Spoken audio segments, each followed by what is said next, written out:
क्या आपने कभी ये सोचा है अगर अंग्रेज भारत नहीं आए होते तो आज भारत की इकोनॉमी कहाँ होती? क्या अमेरिका और चीन से भी आज हमारा भारत आगे होता? उनकी इकोनॉमी से हमारी इकोनॉमी ज्यादा होती? अंग्रेज भारत कब आए थे और कब गए? कितना लूटा भारत को और भारत ने क्या क्या खोया? चलिए जानते हैं आज के इस वीडियो में पूरा सच्चाई के साथ। तो चलिए शुरू से शुरुआत करते हैं। ईयर था 16 सेंचुरी।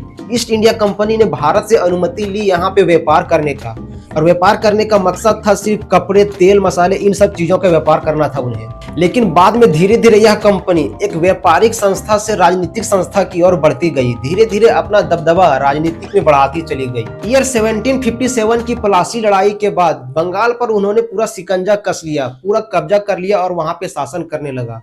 इसके बाद धीरे धीरे पूरे भारत पर उन्होंने शिकंजा कसना चालू कर दिया। फिर 18 सेंचुरी तक पूरे इंडिया को अपने शिकंजे में ले चुके थे। पूरा दबदबा चल रहा था ब्रिटिश का, सारा जगह उन्हीं का शासन चल रहा था। एक स्टडी के अनुसार जिस टाइम अंग्रेज भारत आए थे उस टाइम भारत का वैश्विक जीडीपी में हिस्सा था 24%। आप इसको इस तरह से समझिए कि दुनिया में जितने भी व्यापार होते थे उसमें 24% व्यापार तो सिर्फ इंडिया का होता था। लेकिन जब 1947 में अंग्रेज भारत को छोड़कर जा रहे थे उस टाइम यह घटकर रह गया मात्र 3%। अब आप सोचकर देखो, कहाँ 24% से घटकर 3%, मतलब कि इंडिया को कितना बुरा तरीके से लूटा उन्होंने। भारत दुनिया के सबसे पुराने शताब्दियों में से एक था। तकनीक, ज्ञान, कला में हम दुनिया में सबसे आगे थे।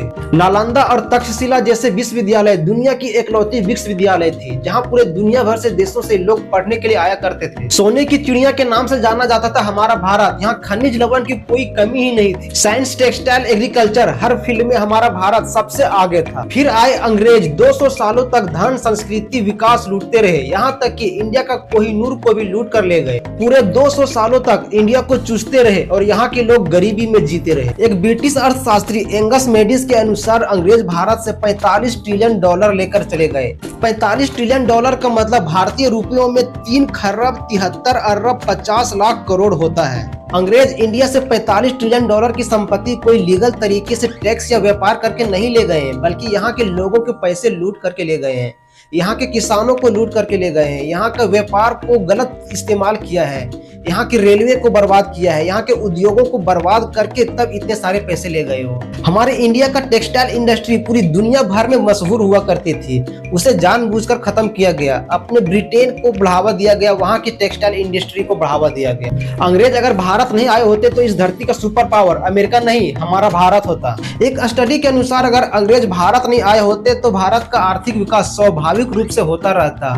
आज पूरी दुनिया का सुपर पावर अमेरिका को कहा जाता है, लेकिन शायद अमेरिका सुपर पावर नहीं रहता। इस धरती का सुपर पावर हमारे इंडिया होती। अमेरिका, चीन हमारे से काफी ज्यादा पीछे होते। उनकी इकोनॉमी काफी पीछे होती इंडिया की इकोनॉमी से। कुछ अर्थशास्त्रियों के अनुसार अगर भारत का इकोनॉमी दर वही रहता जो 1700 ईस्वी में थी तो आज भारत का जीडीपी 30 से 35 ट्रिलियन डॉलर की होती, जो कि चीन और अमेरिका से काफी आगे है। हालांकि यह बात सच है कि ब्रिटिश भारत में टेलीग्राफ, रेलवे और अंग्रेजी शिक्षा शुरू की, लेकिन ध्यान रहे कि ये सब उन्होंने भारत के फायदे के लिए नहीं किया, बल्कि अपनी प्रशासन और अपना व्यापार को आसान बनाने के लिए किया है। आज इंडिया में इंग्लिश लैंग्वेज का चलन काफी ज्यादा बढ़ गया है, काफी यूजफुल हो गया है आज के इंग्लिश लैंग्वेज, लेकिन ध्यान रहे इसकी भारी कीमत इंडिया को चुकानी पड़ी है। एक समय था जब इंडिया को सोने की चिड़िया कहा जाता था, लेकिन अंग्रेजों ने भारत को 200 सालों में इतना लूटा कि यहाँ की जमीन को भी चूस लिए। इंडिया में कुछ नहीं छोड़ा इन 200 सालों में, लेकिन आज इंडिया फिर से वही जगह पे आत्मनिर्भर बनकर खड़ा हो रहा है और आज इंडिया दुनिया की टॉप 3rd इकोनॉमी वाली कंट्री बनने की ओर अग्रसर है। दोस्तों, वीडियो अच्छी लगी हो तो वीडियो को लाइक करके चैनल को सब्सक्राइब कर लीजिए। साथ ही आप कमेंट में बताइए कि आपको और किस टॉपिक पर वीडियो चाहिए। मैं आपके लिए फुल डिटेल्स में वीडियो लेकर के आऊंगा।